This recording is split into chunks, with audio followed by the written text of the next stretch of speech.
Welcome to Undisputed. We are live from Los Angeles. I'm Jenny Taft here with Skip Bayless, Shannon Sharpe. It's Friday. Good morning. Hi, Jenny. How are you? Good. How are you, Mr. Sharpe? I would like to be greeted first. Good morning, Mr. Sharpe. Good morning, Miss Taft. Why are we being so proper? That's how I want to be. Okay. Good morning, Mr. Sharpe. Thank you. How do you do today? I'm good. How are you? Great. Skip, you know, tomorrow is Savannah State's commencement. They're going to be 450 young men and women going to receive their degrees. And I want to take this moment to say congratulations as you finish one chapter of your life and start to embark upon a new one. Just remember Savannah State's famous motto, you can get to anywhere from here. You have been equipped with the tools to become successful in any chosen profession you choose. Again, congratulations from one Savannah State alum to another now. Thank you. Whoa. Very cool. Well Savannah done. State, baby, we do big things down there. You can get to the mountaintop of Undisputed from That was Savannah really State. good. And they see every day how I beat you down. Do they? Yes, they do. I hope they believe that. I'm inspired. We got a lot to get to on today's show. Will the Warriors win without Kevin Durant? And will Jason Kidd be the next Lakers coach? New day, another option. We are going to start in Philly. The Sixers were on the brink of elimination last night, but they stepped up big time against the Raptors. Philly got huge contributions from all three of their stars. Jimmy Butler had a team-high 25 points, and Joel Embiid, Ben Simmons bounced back after struggling in the series. Embiid had 17 and 12. Simmons added 21 points. Game 7 will be Sunday back in Toronto. Shannon, who you got? Who wins Game 7? I'm going to take Toronto. Skip, I believe this is the reason why you fight so hard in order to get home court throughout the playoffs. Because if it were to go a Game 7, you must feel very comfortable that having that game in your building. Teams normally play better. Role players play better. And you have the crowd behind you to give you a little boost. But they need to get off to a fast start. You don't want to have that doubt creep in. They're trying to erase demons of the past. Skip, we know what happened last year. They were the number 1 seed and got swept. We know what happened the year before. They were number 2 seed and got swept. So the playoffs have not gone very well for the Raptors over the last couple of years. They changed, different coach, got Kawhi now, Danny Green, they traded for Gasol. They don't want the same thing to happen again. Different roster, same Raptors. But I do believe that they will win Game 7 because I don't know, you going to tell me Ben Simmons is going to give me another 21-point game?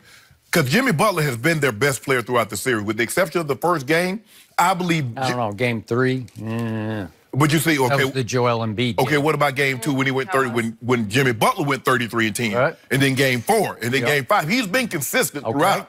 I'll give you that. We know Joel Embiid is the best player, but in this series, Jimmy has played the best. Yep. And so I just can't put a whole lot... And like you said, am I going to get this kind of performance from Joel Embiid? He looked a lot more active last night. Didn't have great numbers, 17 and 10, 17 and 12, but a plus 40.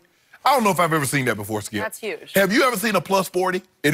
I don't remember one. I had to look twice at the It's number. a little bit of an anomaly. I'm not sure it really says much, but go ahead. Well, he was plus 40 they were plus 40 when he's on the court, minus 29 when he was off the court.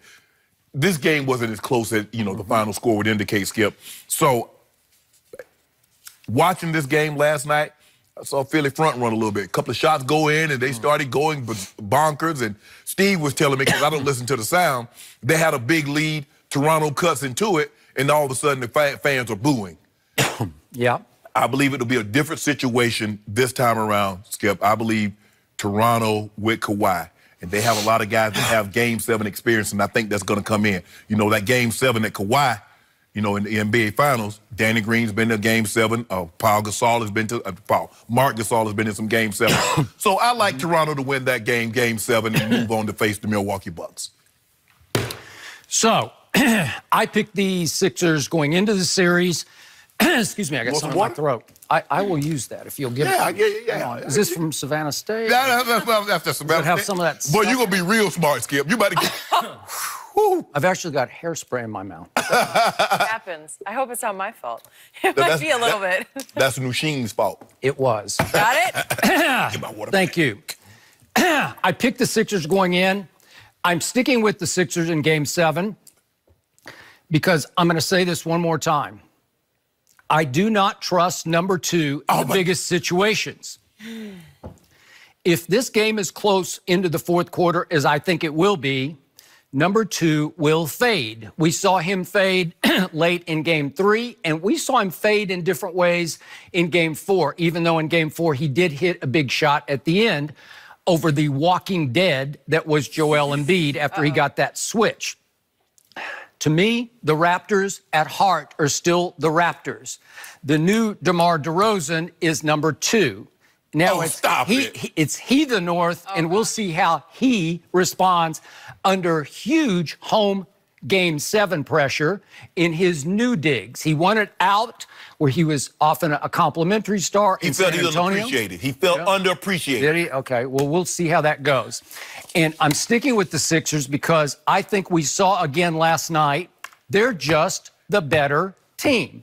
They are definitely the mentally tougher team when they want to be, when they need to be, when they come out with fire in their eyes and in their stomachs. Okay. And last night they did. They got pushed backs to wall, and I think they'll still be backs to wall when they go back to Toronto for Game 7, where they did win Game 2. So it's not like this has been strictly home and home through this series. And last night, to me, was a tour de force of just how dominating this team can be when it feels like it. Sure.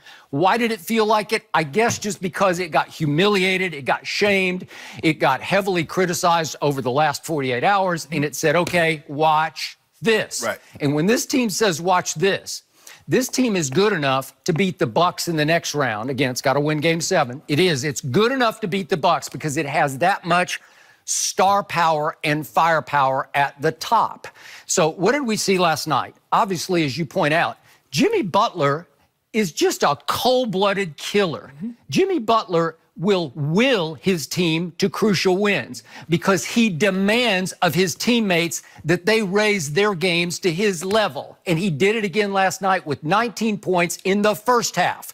That set the tone. He wasn't that great in the second half because he didn't really need to be because other guys began to rise and shine. And what about Ben Simmons? You have been highly critical of him, and you should have been highly critical. I have no issue with that because he deserved all of your criticism. And last night, when his button was pushed, don't ask me how, why, but button got pushed. He was dominating last night. He is 6 feet 10 inches tall. And as Brett Brown said, I think yesterday at the shoot-around, to Brett Brown, he's the fastest player he's ever seen on a basketball court because at 6'10", he's got long strides. And once he gets unleashed in any breakaway situation, he puts so much heat on the defense because he gets there so fast. And he either kicks it to somebody because he can pass it, man. Yeah. He's got a great eye. Or he can just beat you to the rim and get, again, we know he doesn't have much of a shot, but if he gets to the rim, somewhere close to the rim, the ball's going in the rim. And he's going to shoot a high percentage. He made 9 of 13 shots last night. Well, all of it was in the paint, Skip. Okay, but I'm saying, but if he gets there first, he's going to score. Prior to last night, he had averaged 28 points over the last 3 games. He had 21 last night. Okay. So the question is, will Toronto be able to keep him out of the paint like they did the previous 3 games? I believe they will. Yep. Are you willing to trust what you saw last night from the Sixers? Are you going to trust that? Yes, I'm going to trust that. When push comes to shove, and again, now we get down to the bottom line for the Philadelphia 76ers. When Joel Embiid inexplicably feels like it, he's easily the best player on the floor in this series because he's the best player in the East post-LeBron. And he's on his way to becoming one of the best big men ever.